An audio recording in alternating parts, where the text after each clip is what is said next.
C'est possible de manger 1,2 kg de dragibus?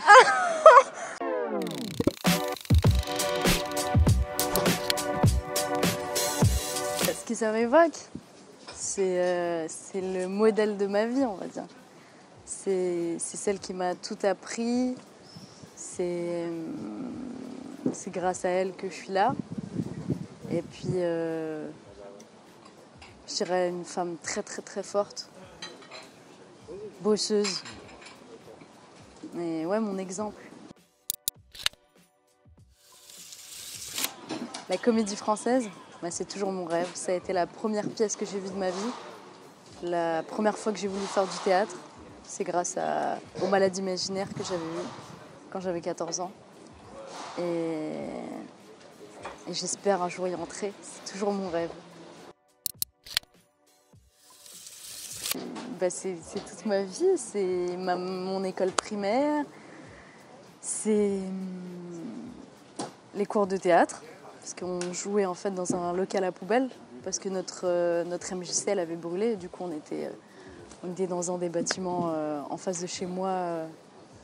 À tourner, enfin à répéter pour Avignon, parce qu'on jouait dans la rue à Avignon pendant le festival.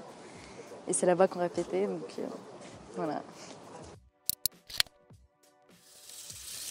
Mean Street, ça a été un des premiers films qui m'a fait découvrir qui était Robert De Niro. Et à quel point, même en second rôle, il est juste incroyable en termes de tout ce qu'il invente, en fait. Moi, c'est ça qui me rend complètement admirative. C'est sa force de proposition. On sent que ça vient de lui. Je veux dire, ce que porte le personnage, sa démarche, ses petits tics, ces choses comme ça. Comment il arrive d'un film à l'autre à passer de tout et son contraire, quoi, moi. Et je trouve que là, c'est l'exemple parfait pour dire qu'il n'y a pas de second rôle, en fait. Qu'il est autant premier rôle aujourd'hui, enfin, dans ce film-là que... Et ça marche, quoi.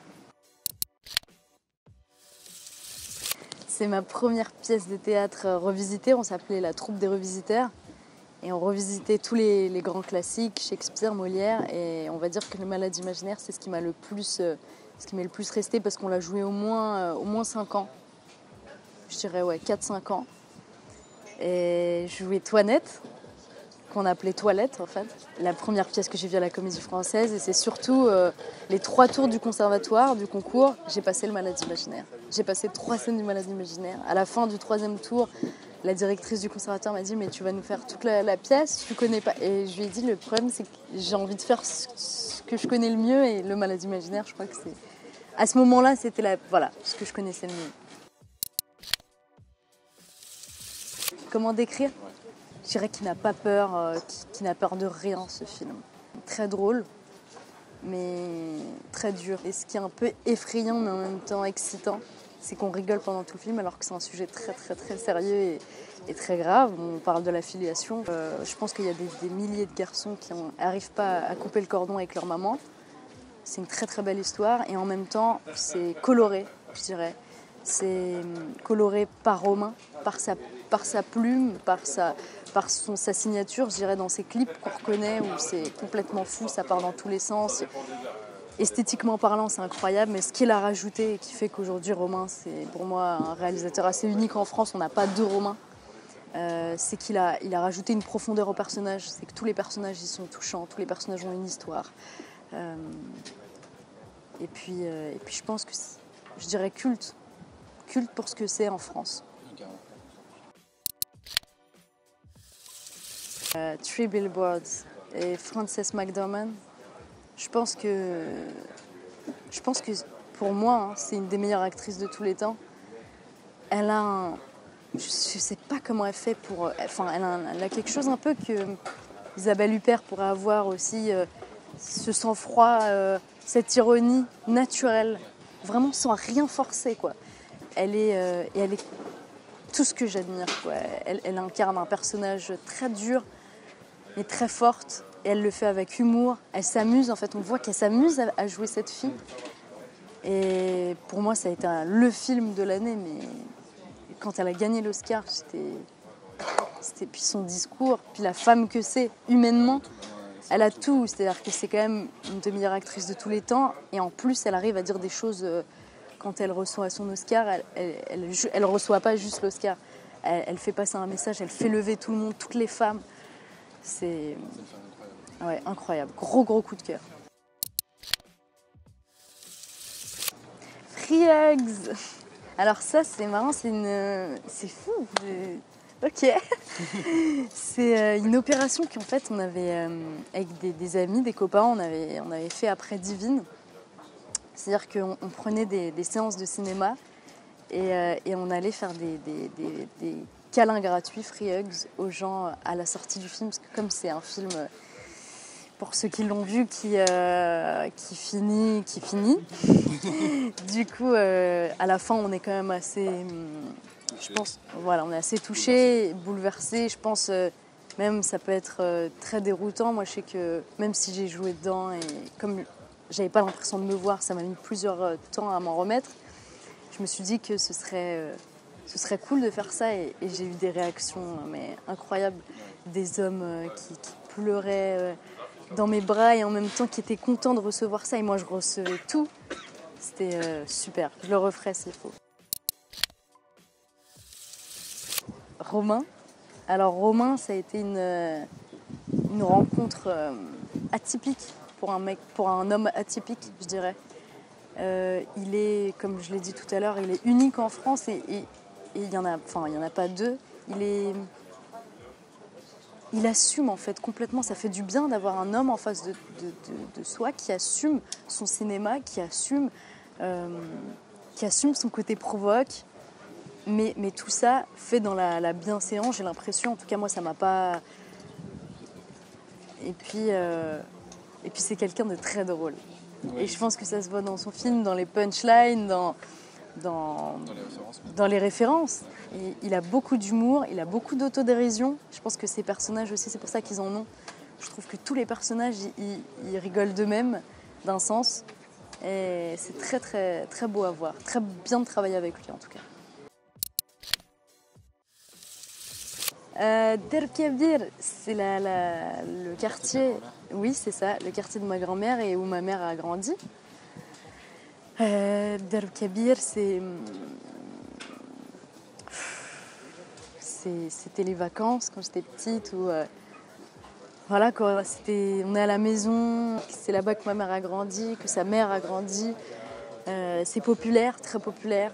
Les gens sont très on rigole beaucoup parce que il y a beaucoup d'ambiance en fait. Si je pourrais dire un mot, c'est l'ambiance. Il y a de l'ambiance tout le temps. C'est un des quartiers plus populaires de Casablanca, ouais. C'est un des quartiers les plus populaires, les plus pauvres aussi.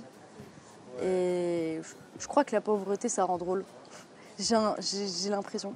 Mais voilà.